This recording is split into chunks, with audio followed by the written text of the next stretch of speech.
I'm Wes, this is the Backlog, and this is that one time when I met Arlo and my hair was a mess. But he was super nice and cool, so overall, a very positive experience. So this is me starting my final grinding session for Dragon Quest, the original. Well, kinda the original. The first Dragon Quest game was for the NES and had pixel, or should I say more pixelated graphics. I think this version was made for mobile phones or something, and for some reason, when it came time to port it to the Switch, they used this instead of the original. So here we are. Dragon Quest is a JRPG series set in a more medieval fantasy type setting. In this version of the game, you are the hero, descended from a previous hero, Edric. The Dragon Lord has kidnapped the princess and stolen some relic or something, and you need to kick his butt. You do this by traveling the world map and fighting monster after monster to get stronger, as well as upgrading your equipment. You must find 3 of Edric's possessions as well in order to open up the path to the Dragon Lord's castle. Pretty basic RPG stuff. I think I actually played this game briefly when my parents first got me an NES, but my brother and I were way too young to sit through a game like this at the time, so we returned it. Years later, when I got into the series and was trying to collect and play through all of the mainline games, I did regret this though, so when they ported the first 3 Dragon Quest games to the Switch, I bought them all immediately. By this point, I think I played through a little over half of the numbered Dragon Quest games, and it was interesting to see where everything started. There's a lot of the series staples, like the leveling system, items, and money storage, inns, and all the spells that they bring back each game. You also have a lot of freedom where you go, but if you go to an area before you're strong enough, you'll get your ass beat. Instead of the church here, you can only save with the king in the starting area, who will also tell you how much experience you need for the next level. The biggest difference I'd say is that you are just one character, and you only fight one monster at a time. I guess that makes it easy to balance your party though. The battles are also a lot quicker since you need to do everything yourself. Can't have a strong enemy that takes a group to take down if you have no team, after all. This makes the game pretty short. Average playtime is 10 hours, though I don't think I took that long since I used the walkthrough. I think I was supposed to talk to all the townsfolk for hints, and there were also fortune tellers that could give you a nudge in the right direction, so I did things a little less organically, admittedly. So, my thoughts on the game.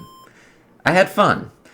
It was pretty basic, but I get satisfaction from RPG gameplay, and the loop of battling, gaining XP and levels, and watching my character get stronger. Unlike exercise, where it can take a while to see results, with RPGs, they're quicker and more obvious, which I love. If they ever find a way to combine real exercise with a level up system, I will get super buff. Actually, doesn't Ring Fit Adventure work something like that? Never mind, we're getting off topic. So yeah, I like the RPG for being an RPG. There were a few things that bugged me, such as the super limited inventory space, all of the darkness in the dungeons, which required either a torch, using MP up for a temporary spell, or just fumbling about, and the lack of any items to restore MP. I also would have liked it if they would have used the original NES graphics, since those old games have a certain charm to them, or if they would have at least given a toggle for the 2 styles. So then, pretty much this is a Dragon Quest game, but with a lot less. Much like what I said with Pokemon Blue, it's not bad, but the series has made so many improvements that this really isn't the game I'd recommend in the series. Personally, I like 4 Chapters of the Chosen for the older style games, 8 Journey of the Cursed King for the 3D games, and also 11 Echoes of an Elusive Age, which is the latest title that's really good, and they pretty much ported it to everything at this point. The only reason to play this game is if you played it in the past and have nostalgia for it, or if you just like Dragon Quest in general and want to experience everything the series has to offer. Otherwise, there are better titles to play.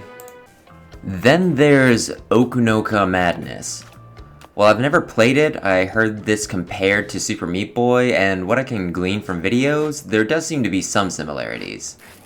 In this, you play as the little blue guy Ka, and you have to run and fling your way from one end of the course to another to collect these corrupted little poof spirit things. When you reach them, you eat them and then poop them out purified. You die in one hit from any enemies or obstacles, so you need to run, climb walls, do both of these things but faster, and turn certain platforms on and off in order to make it. The platforms that you can switch on and off are elemental, being made of ice, fire, and electric, and one type can be activated at a time, which are cycled through via the shoulder buttons. You start out not having to deal with any of them, then you can toggle ice on and off, then toggle between ice and fire, then you have all three to contend with, so this gets really tricky. There are 4 worlds, each with a boss at the end. I got through 2 of the worlds and part of the 3rd and had to come to terms with the fact that the only way I would be able to beat this game would be to study the videos of some of the levels that I was playing over and over again and pour hours of practice into it. And I'm just not at that point in my life right now. I spent only 2 hours or so on the game, but it felt longer because of a combination of all the constant deaths and restarts, and picking the game up and then putting it down again when I got stuck on something. It's been bugging me for a while, so I decided to give it just one more try, and as I figured, it became clear that I needed to just put it down indefinitely. I watched a playthrough of the game where the guy beat everything in around 20 minutes, so it kinda hurts to know that I could knock out the rest in just 10 or 15 minutes if I were just plain better at it. But it is important to know one's limits. I don't regret playing it though. I had fun with what I did play, and I saw a lot of improvement in what I was doing as I went along. So, if you're looking for a challenge and the game's either on sale or this looks like the sort of game that you'll get a lot of replay value from, go ahead and pick it up. So these are my cats, Lucina and Mewtwo. Lucina, the black one, on the left, and Mewtwo is the tabby on the right. Mewtwo is kinda sick right now. She has some sort of problem with her inner ear that causes her to have the shakes and have trouble just maintaining her balance as she walks along. So I took her to the vet. And I now have to give her 4 sets of medication a day in hopes that one of them fix her problem. Twice a day I have to give her eardrops, which I spray into her ear and hope that it gets to the canal and doesn't just splash around in the big freaking cone that she has. You know, cat ears in general.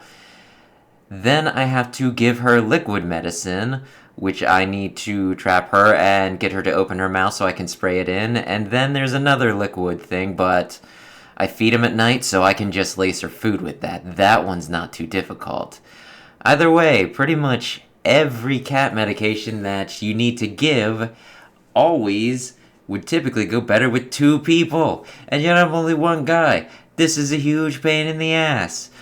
But I'll do it to make sure she gets better. It wasn't too bad the past 2 days when I had to give it to her, but today, I don't know if she got better or what. I haven't been noticing her doing the wiggles.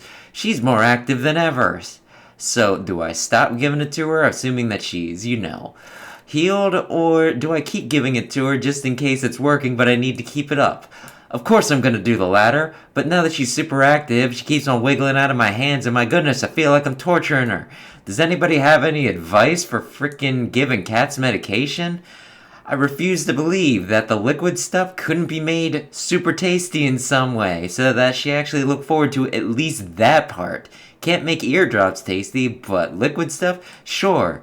And yet I need to fight her. I don't know. I'm just ranting and saying about why I haven't gotten as much done this week as I probably wanted to.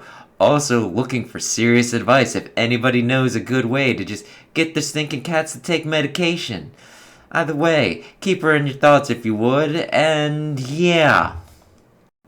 So that was this week. 2 games were knocked out, although one was more of a cop-out, and my cat was partially medicated. By this time next week, I should be done with at least half of what I need to do with her. So, fingers crossed we'll be in a better spot then. But regardless, thank you for watching. Maybe subscribe if you like this sort of thing, and if all goes well, we'll be back next week with another episode of this and whatever dumb game I get up to playing. See ya!